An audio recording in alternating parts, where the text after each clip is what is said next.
Thank you.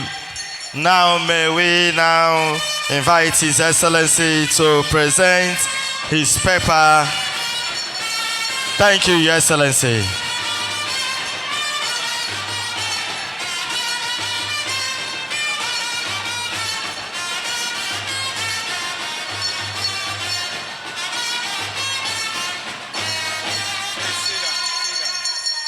Sit down. Thank you.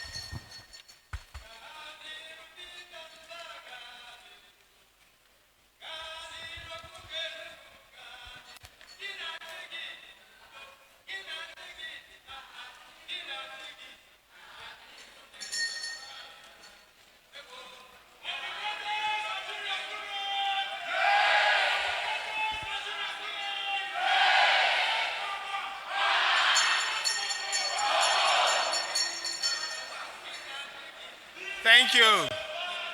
Thank you. Thank you.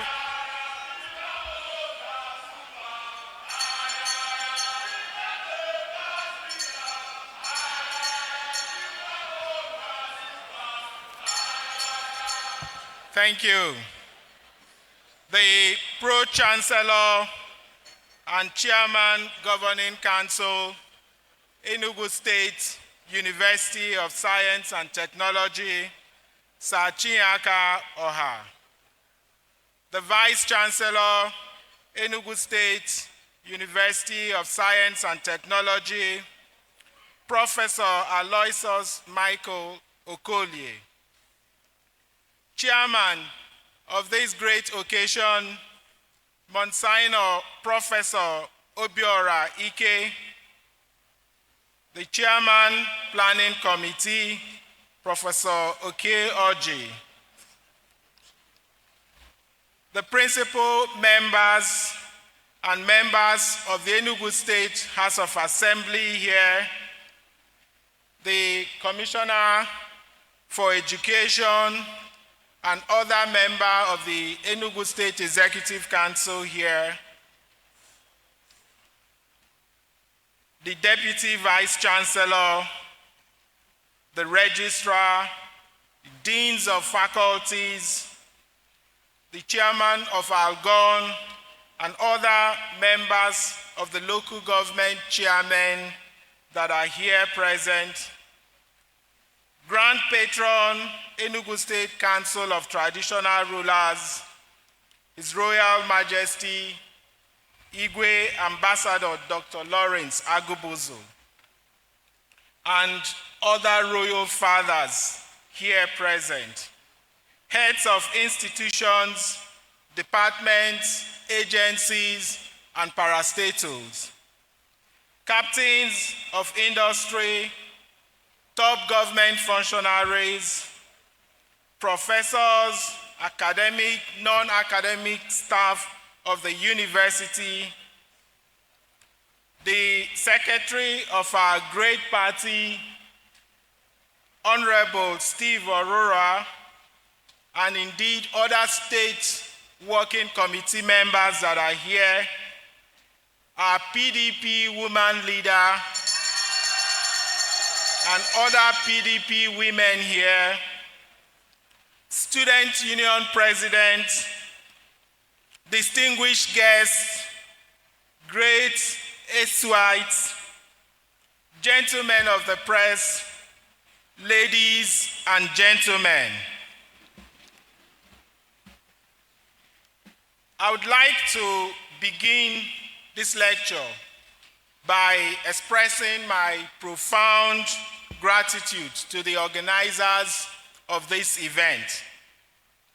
I consider my selection to deliver this inaugural lecture at the Enugu State University of Science and Technology Distinguished Personality Lecture Series a huge honor.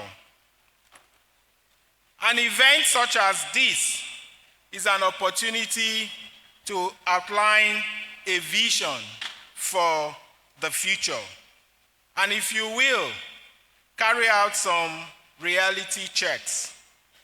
University, after all, exists for such intellectual engagements. The title of this lecture is Experiential Learning, Building the Wealth of the Nation. This title has been carefully chosen and was largely inspired by the strong correlation between education and development. It is fitting also that a lot of the people here gathered are students. And so we would begin with some questions. What future do our young people dream of? It is probable that the desire to emigrate is a priority dream for most of them. The word Japa is a major part of Nigerian reality. It has come to define the aspiration of our youth. The reason, of course, are fairly predictable. Let's just say there haven't been so much economic opportunities or jobs as there are people in desperate need of gainful employment. You may be familiar with my exemplary story of two young men, Emeka and Ikechukwu. Buffeted by life's harsh realities, Emeka opted for the familiar but perilous exodus via the Mediterranean in search of presumably greener pastures. For him, his degree offered little hope. But the sea is never predictable, especially not in a crowded boat. His quest ended tragically, like many others. Contrast this with the case of Ikechukwu, for whom life was just as cruel, even with his university degree. He rather chose to apply his inventive acuity to meet the necessities around him. A digital application that he developed was the passport to the good life he dreamt. This anecdote calls attention to the social debacle that Japa represents and the expediency to view it as a challenge for Nigeria to press the inventive button. Our young people must not merely think outside the box. They have to blow up the box and imagine new possibilities. So they have to dismantle the box. It doesn't exist. Rather than wait for jobs, our youth must create jobs. This begs the question, how skilled, how innovative, and globally competitive are our university graduates? Why do Nigerian universities seldom feature on the global ranking list of world's best universities? Why have they seemed perennially unable to become the ideas factory which universities ought to be? Why are our universities not producing inventive graduates like Ikechukwu? The answers to these questions lie in many inconvenient truths, amongst which is the fact that the learning in our schools, from basic to tertiary, has for years not imbued our young people with productive skills and competencies. This is the root cause of our underdevelopment. All through history, knowledge has always been the prime lever for progress. from the Stone Age to the Industrial Revolution. And it will be no less so as the world gets in grip of the Fourth Industrial Revolution. What role will Enugu youth play in the story of this emerging Fourth Revolution? What role will Enugu State universities play in preparing our youth to be part of the narrative of the New World Order? Edward Pace warns us in his book that sub-Saharan Africa is generating the greatest proportion of youth in the world, even as the population of other continents are shrinking. Our present task is to turn our young and populous demography into advantageous human capital. That way, we can create new narratives. And I'm happy to tell you that we're already doing that. Let me share a true story about Precious. Precious, a 13-year-old girl from Owo, like many children in our communities. Precious has dreams that stretch far beyond the walls of her father's house and her traditional classroom. But for years, her potential was locked behind that thought, behind a system that taught her to memorize rather than to innovate, to repeat rather than to question. Like millions of children in Nigeria, Precious was in school but had limited chance to acquire quality and transformative education. The Enugu Smart Green School changed Precious' story.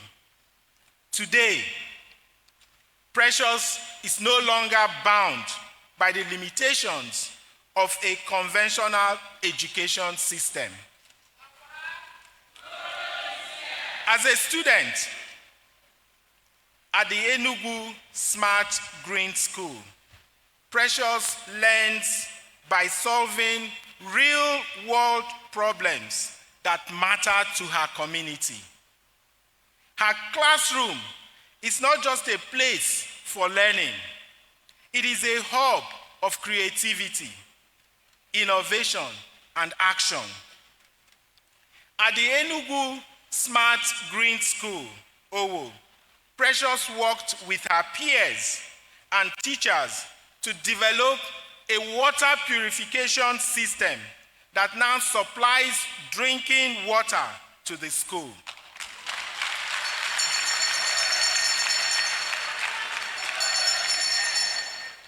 At the Enugu Smart Green School, Owo, Precious again, working with her peers and her teachers, they developed a model for a smart farm that now supplies to 846 school children 3 days a week. They developed a smart farm that now supplies eggs to 846 school children 3 days a week. So what in real terms this means is that by employing experiential learning, the free school meals we provide to our children at the Smart Green School, Owo, 35% of that food, the cost of it, is produced by them. Our hope is that by next year, we're going to see that rising to 65 to 70%, which means that they would be self-reliant.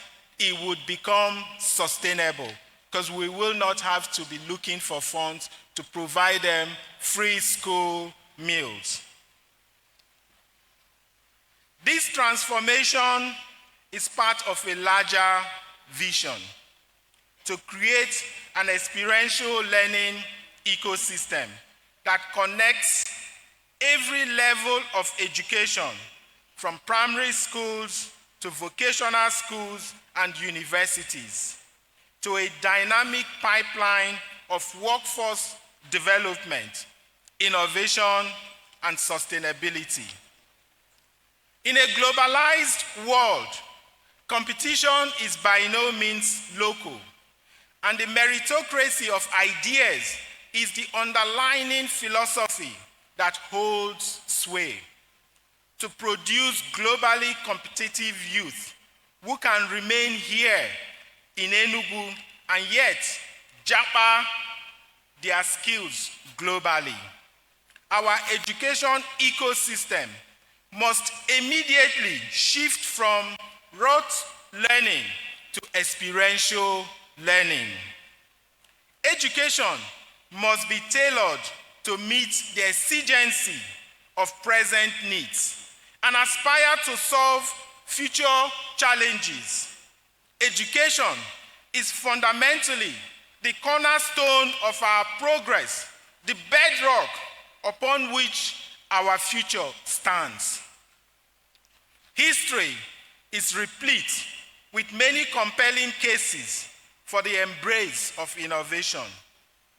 Many years ago, making phone calls was a harrowing experience that usually entailed waiting in a long queue.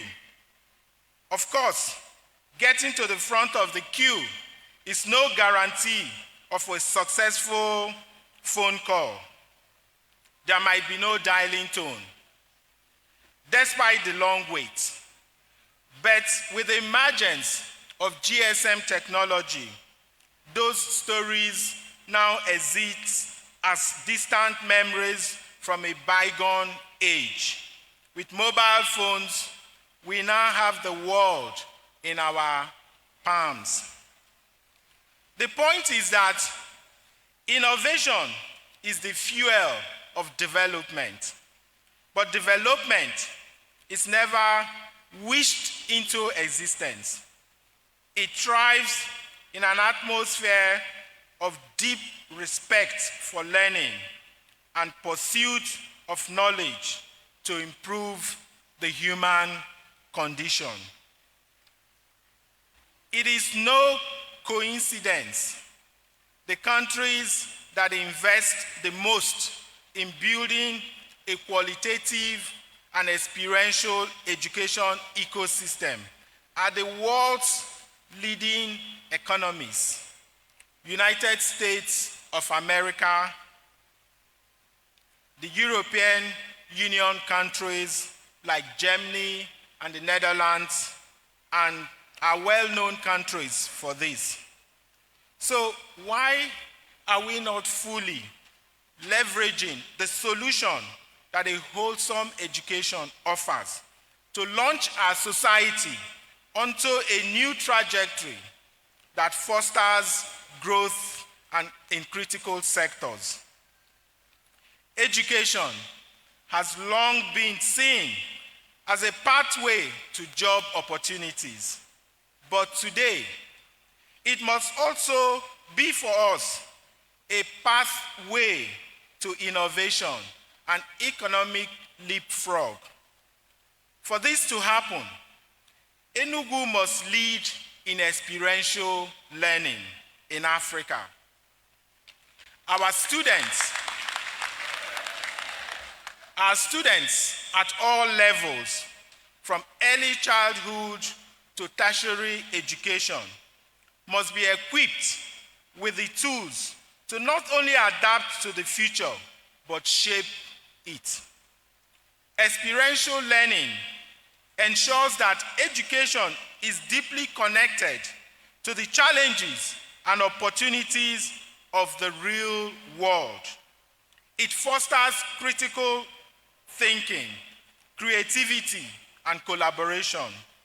It empowers students to see themselves not as passive learners, but as active problem solvers.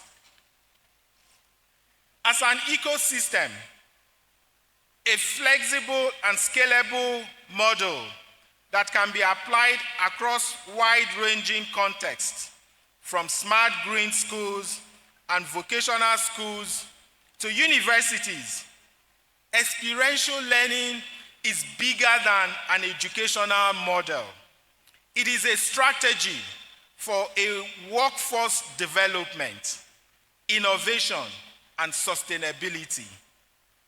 We should think of experiential learning as an engine that will enable our education system to drive workforce development and productivity. We should see it as the missing link between education, industrialization, and our GDP growth. By embedding experiential learning into our education ecosystem, from basic to tertiary education, we are creating a seamless pipeline where students progress from foundational learning to practical innovation. Imagine a university student working on a project to design renewable energy solutions for rural communities. Imagine a student in a science and technical vocational school developing skills in precision agriculture to boost food security. These are not hypothetical scenarios. They are the outcomes of experiential learning ecosystem that we're already building here in Enugu State. If kids like Precious could achieve experiential learning in our smart green school, why would our universities not deliver experiential learning to our youth?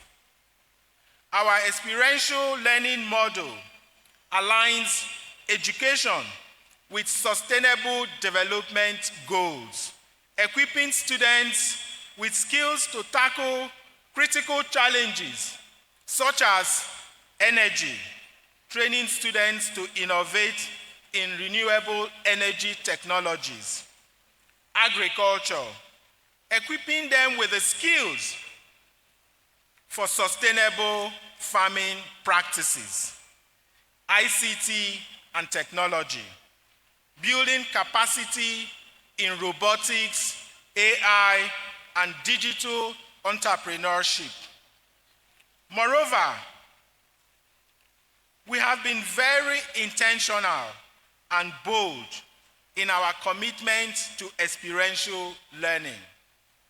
As you may already have noticed, we have commenced construction of our pilot center for experiential learning and innovation at the Enugu State College of Education Technical.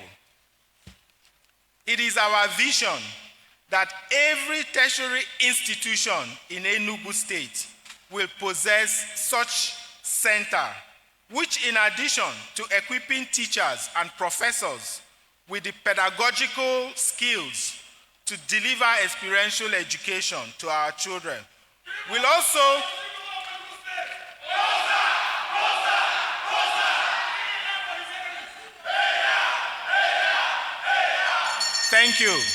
will also serve as a bridge between education and industry.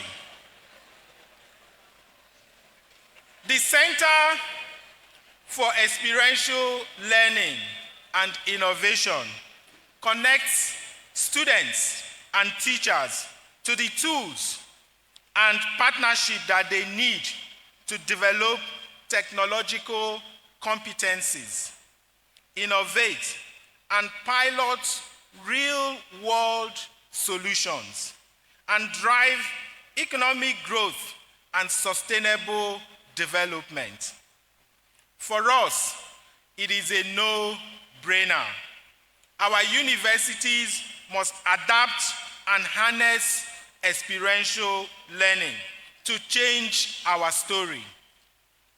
We owe this much to our young people. Give them a chance. It is time to change the development narrative. For too long, we have looked outward for solutions to our challenges. But the truth is clear. Those who are closest to the challenges are best poised to provide solutions. And truth be told, experiential learning is our oldest traditional system of education, much akin to the apprenticeship system established by our forefathers, whereby knowledge is transmitted through practice, and knowledge thus gained fostered innovation and growth. As a former colony, this country inherited a design of education rooted in rote learning and mimicry. We gained political independence. The time is overdue to emancipate our education system.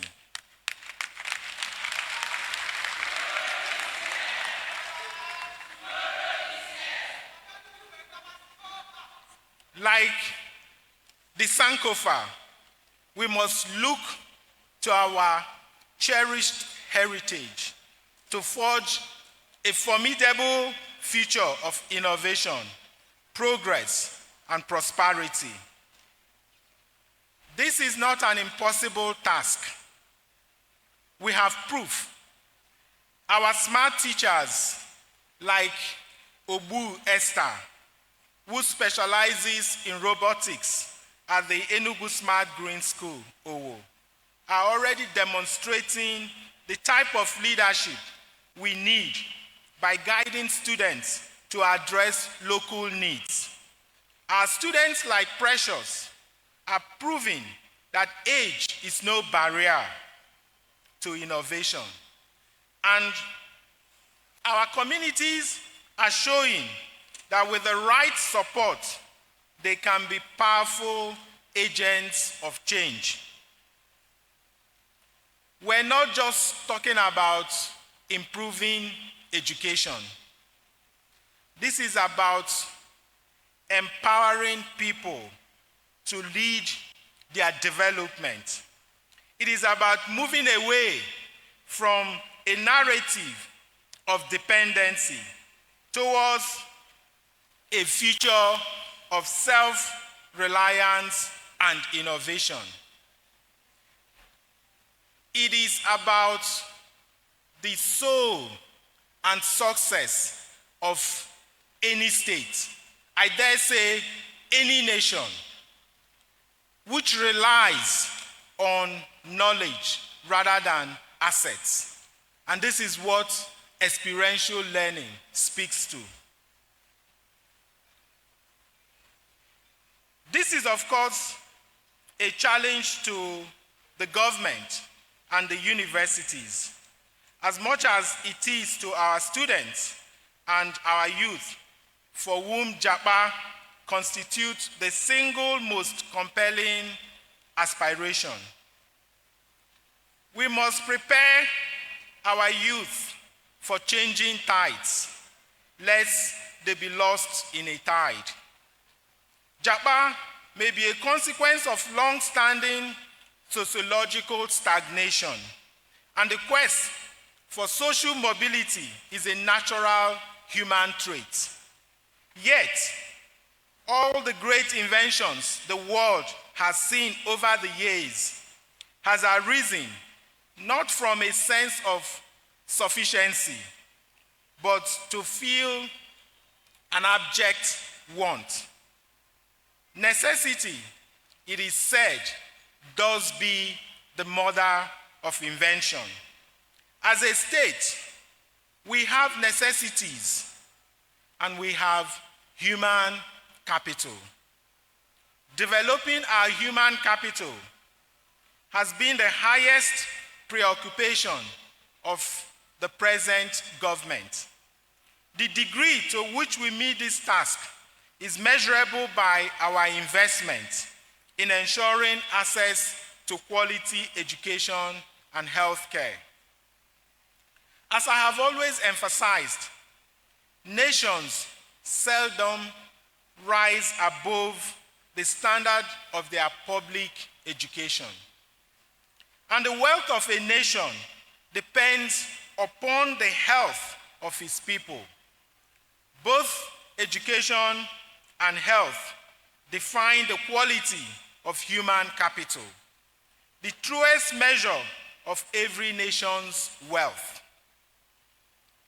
So, why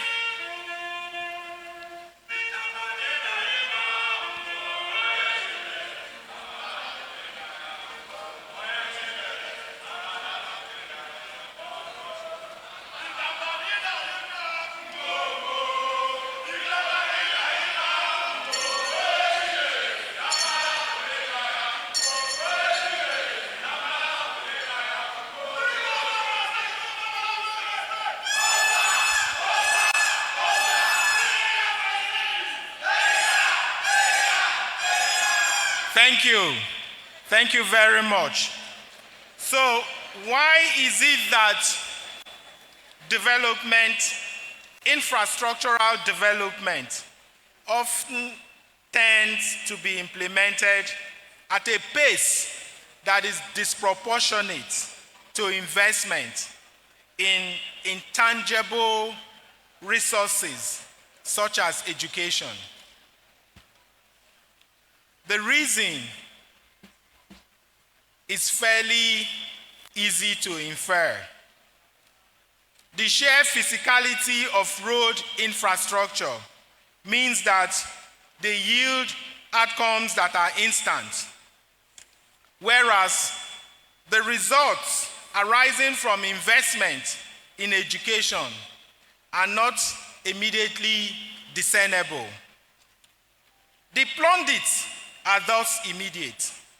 So governments, not all, I dare say, invest in quick fixes like fiscal infrastructure to the detriment of sectors such as education and health.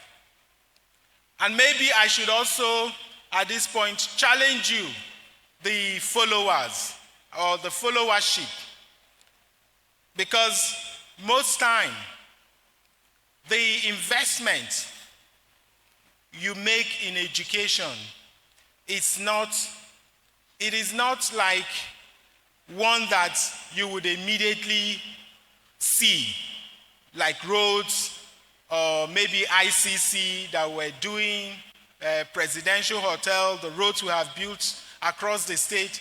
I mean, I know the number of times that I get commendations, calls for the roads we have built, the revamping of our industries, but little or nothing gets to be said about what we have done in the education space. Meanwhile, education is basically what we have invested the more or the most in.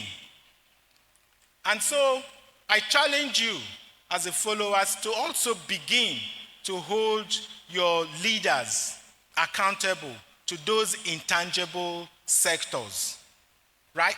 Because sometimes this is a marathon. It is sometimes a 10 to 20 years plan, which you have to consistently invest in. So if you talk about investment where we begin to pick the index child at age 3 and put them through a pipeline of learning, you know that child that is 3, before you begin to see the manifest of the quality of investment you have made, it might be when that child is 21 or thereabout. So if you look at other climes, you are most likely going to lose election if there is a drop or a decline in your education standard or in your healthcare space. So it becomes a major discourse. It becomes a major issue when you interrogate your leaders and those you give your mandate to lead you. So to the extent that you hold those people accountable in those sectors would also inform the level of investment they make in these intangible sectors. Instructively, the most impactful,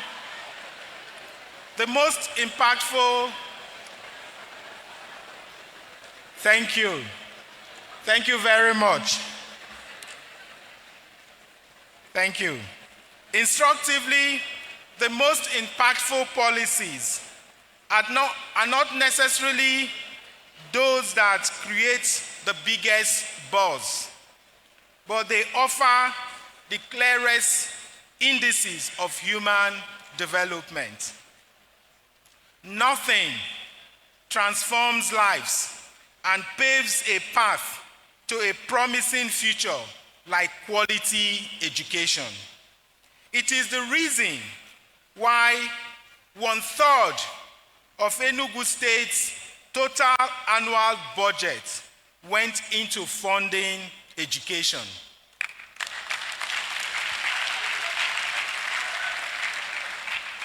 This translates to roughly twice UNESCO's recommended benchmark of 15 to 20%. What this means is that for every 100 naira we spend, 33 naira goes to the education sector in Enugu State.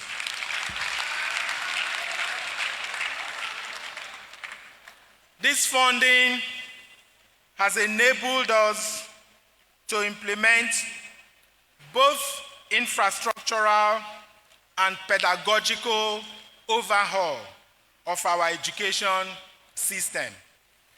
It is already a common say, and you're already all aware of this, that we're currently building 260 smart green schools across our state.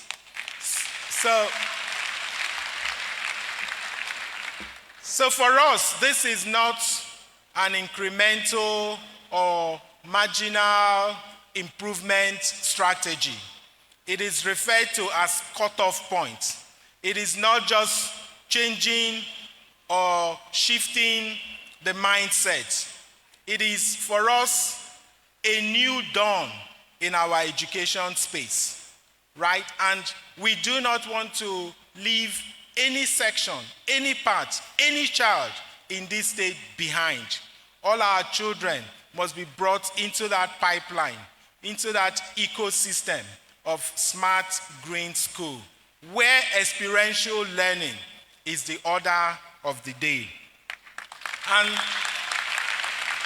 next year, we're also going to see a humongous investment going into the state vocational and technical education, going into our senior secondary school. We're building model senior secondary schools across all the local governments. We're also we're renovating and in some cases building brand new vocational and technical schools across the state.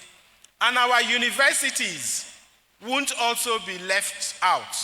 We're also going to be investing hugely in our university to ensure that they imbibe this concept, this idea of experiential learning. This funding, our will has enabled us to begin a transition from a system where pupils seemed, to all intents and purposes, to be merely going through the motions of learning, to an ecosystem of experiential learning. Through our basic education smart green schools, we have introduced the cutoff point, whereby we target children from age 3 and begin to inculcate in them social habits, fine motor skills, health habits, and problem-solving competencies, introducing them to an experiential education system that helps them to navigate our rapidly evolving technology, knowledge-driven world. After 3 years of early childhood education, having completed nursery 1 to 3, our children then must complete basic 1 to 9. By the way, what we offer in our Smart Green School is 12 years of free and mandatory education. 12 years. This is well above the 9 years recommended by UNESCO. This would not just be free and mandatory. We would also provide free balanced diet meal every day. So our expectation is that we'll be able to feed a minimum of 300,000 children every day in our Smart Green School from next year, September. The interesting thing is that our Smart Green School also comes with an integrated farm. So you may be wondering, how is it sustainable?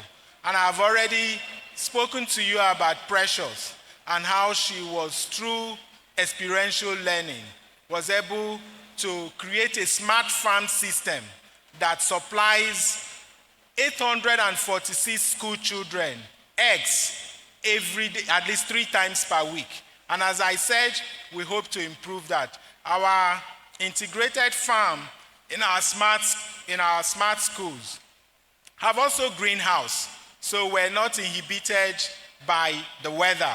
We can control and we can grow crops and produce round the year.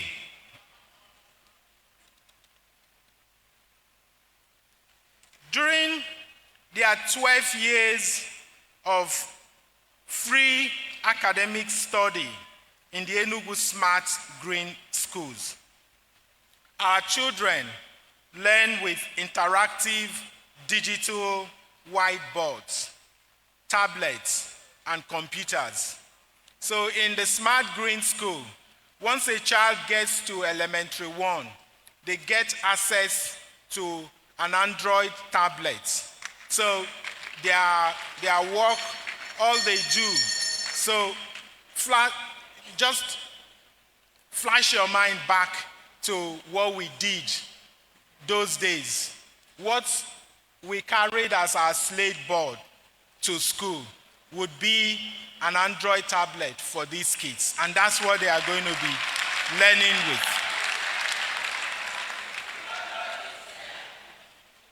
And really, this is not about earning a public or a political acclaim. It is a do or die thing for us if we must progress, if we must arrest and make sure that our children are not discounted from the story of the New World Order. When, of course, we talk about the story of the Industrial Revolution, whether the first, second, or third Industrial Revolution, you find out that we do not find our children embedded in that story. But we now have a job to do. We must make sure that they are entrenched in the emerging New World story, right? We have to write that story together with them. They are immersed in robotics, artificial intelligence, virtual and augmented reality, and of course, the Internet of Things. They practice technology and scientific experiments in well-equipped modern laboratories. They collaborate with civil society organizations and industry partners to curate innovation challenges and solve community problems aligned with the social sustainable development goals. I dare say that the quality of our smart green school compares with the best school anywhere in the world. Upon graduating from the smart green schools, about 1/4 of our children will proceed to technical and vocational schools, focusing on key competencies like industrial and information technology, building and fabrication technology and engineering, as well as industrial agriculture, with the objective to become respected and skilled professionals, highly valued for their expertise. We have commenced the construction of 8 science, technical, and vocational schools across Enugu State. These include the Government Technical College, Enugu. We intend to restore the former glory of this school established in 1948. The remainder 75% of our graduates from the smart green schools will proceed to smart senior secondary schools, where they would continue with experiential learning in preparation for scientific, arts, and professional studies in our tertiary institutions.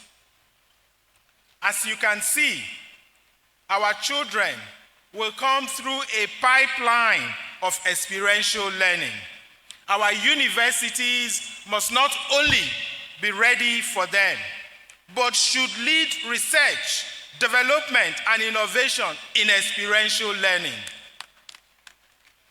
As a matter of fact, I am hereby today announcing a policy that all state-owned tertiary institutions in Enugu State must henceforth deliver experiential learning to our children.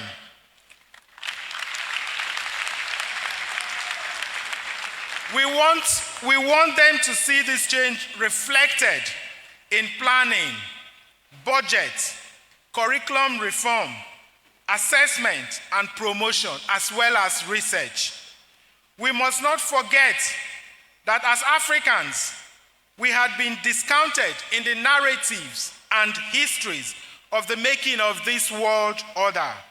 And we must now embrace disruptive innovation to ensure that we write the next chapter of the narrative of the new world system.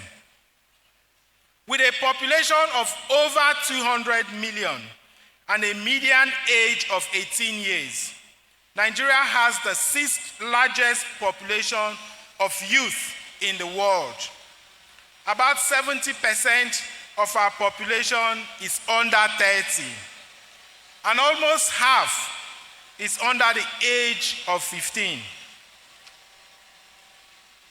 Among our teeming youth are some makers who continue to look to Japan as salvation. But more and more, we're seeing numerous Ikechukwus who are applying their intuitive intellect to thrive here at home. For us, the youth bulge presents numerous opportunities. The inherent potential in our youth bulge can be glimpsed in the fact that a largely young population best guarantees a steady supply stream for our state's workforce. Our most pressing task now is to ensure that the youth bulge oils the wheel of productivity. The solution goes back to the core of this lecture: experiential education. It also would entail the adoption of a new orientation in our university system that upends the current trend where students only work on projects during their final year. This is too perfunctory and performative. From the first year, students should be dealing with compelling social and business problems. Social, business, economic, real-life issues as part of their academic requirements for the award of degrees. That way, students become solution providers, and the universities will truly become hubs of creativity that they were conceived to be. Let me emphasize this point. Currently, I'm sure what we do is largely to ask our students to take up a project in their final year, and then we get them assessed. We give that project weight in their overall units. That project constitutes a weight. The argument here is that we can also have those students from year one identify areas where we have compelling social, business, economic challenges, and have them undertake that as a project where it's also weighted. And then you can continue to advise them as professors, as their teachers, guide them to work on that and build something. So by the time they've spent 4 years, they are leaving the school to become producers. They've created something that would provide solution to our social or business problem. Now, given the very disproportionate ratio of students that universities are graduating annually to available jobs, the question has been asked if we have somehow over-idealized education. The answer is an emphatic no. All through our history, the benefits of education have always been self-evident. In our colonial experience, it was a weapon of liberation perfectly wielded in the fight for independence. It equally proved a convenient tool of development as premiers of Nigeria's defunct regions committed substantial funds towards their education system. To a large extent, the varying level of advancement attained by the regions in the pre- and post-independence Nigeria were reflective of the amount of resources that each region had deployed to the education sector. So education will always remain an enduring legacy. The challenge, however, lies in developing an educational ecosystem that reflects the demands of the changing times. Today, it is the knowledge economy that reigns supreme. The indicators literally stare us in the face. Coal was the single most important element of the Industrial Revolution. But few weeks ago, the United Kingdom, the birthplace of the Industrial Revolution, shut down the last of its coal-fired power stations. Let's think about it. If that doesn't serve as an instructive lesson, nothing else will. An education system that fosters disruptive innovation is the solution we need to achieve a leap out of a circle of underdevelopment. The existential crisis is all around us. Look at the folly of our near total and decades-long dependency on export of natural resources and agricultural produce. This has made our nation acutely vulnerable to the vagaries of international markets. Consider this. From being the prime contributor to Nigeria's economy for decades, oil has fallen off its glorious perch.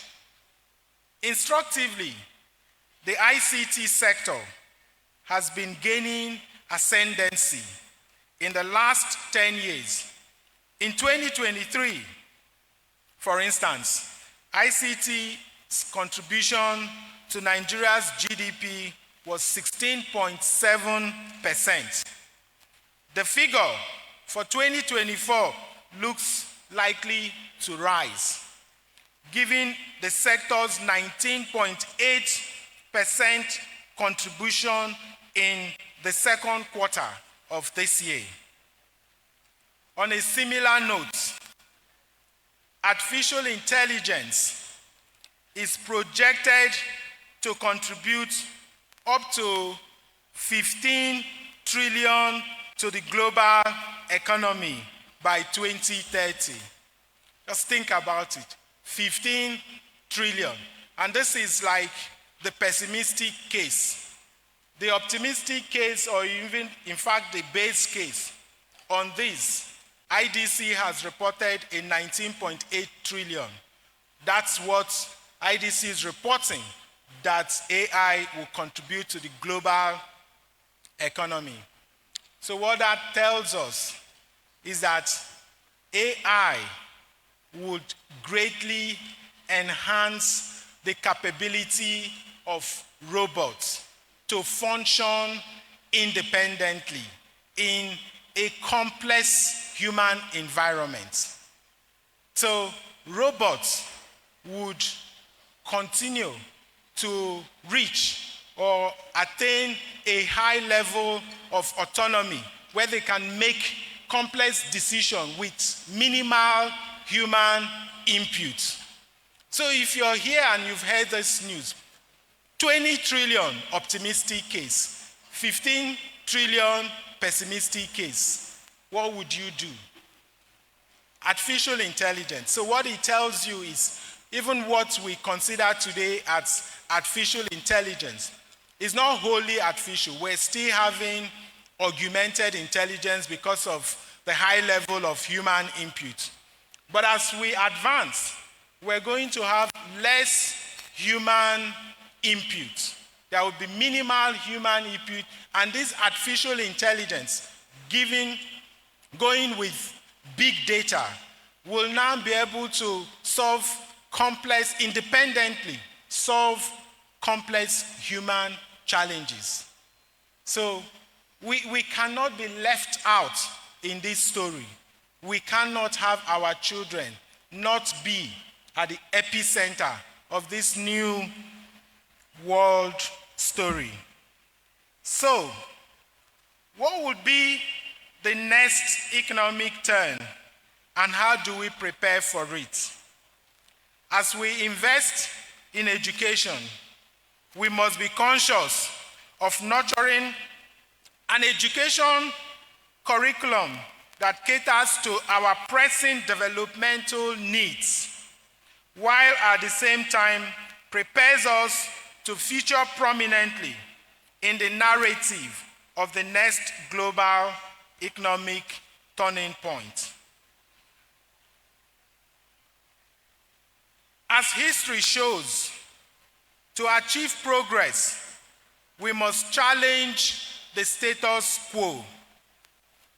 We're now at a watershed moment in our history. To turn the page, we must achieve quantum development. We must now rend the fabrics of complacency and do the unusual and the unexpected. Experiential learning gives us the window of opportunity, and our universities must drive the revolution. Distinguished ladies and gentlemen, tomorrow is no longer something we wait for. It is here.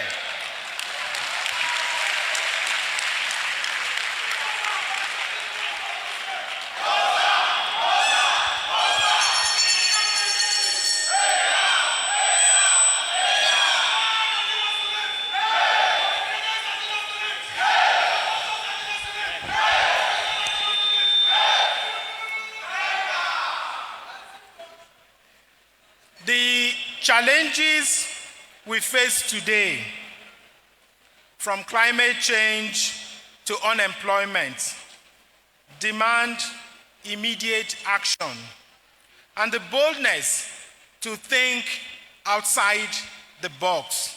And I had said earlier on, if we can dismantle the box or even still blow it up, right? So we shouldn't be confined.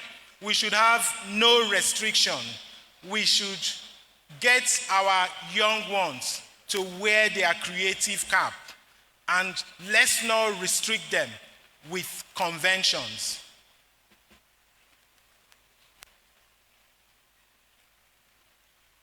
The solution lies in your ideas, your resilience, and your capacity to innovate. With the smart green schools and an ecosystem of experiential learning, Enugu State will prove that education can be a catalyst for sustainable development. We're building not just schools, but a model for development, one that positions education at the heart of economic growth and sustainability. Let us not miss the moment. Let us invest in our teachers, our students, and our communities. Let us commit to a vision where every child, no matter where they are born, have the opportunity to lead and innovate. Enugu is setting a bold example, not just for Nigeria, but for the world. We are showing that education, when rooted in action, can unlock the true wealth of a nation. Indeed, tomorrow is here.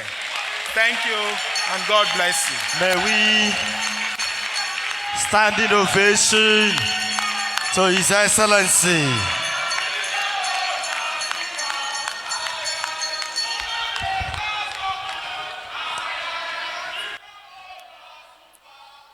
Thank you, great students.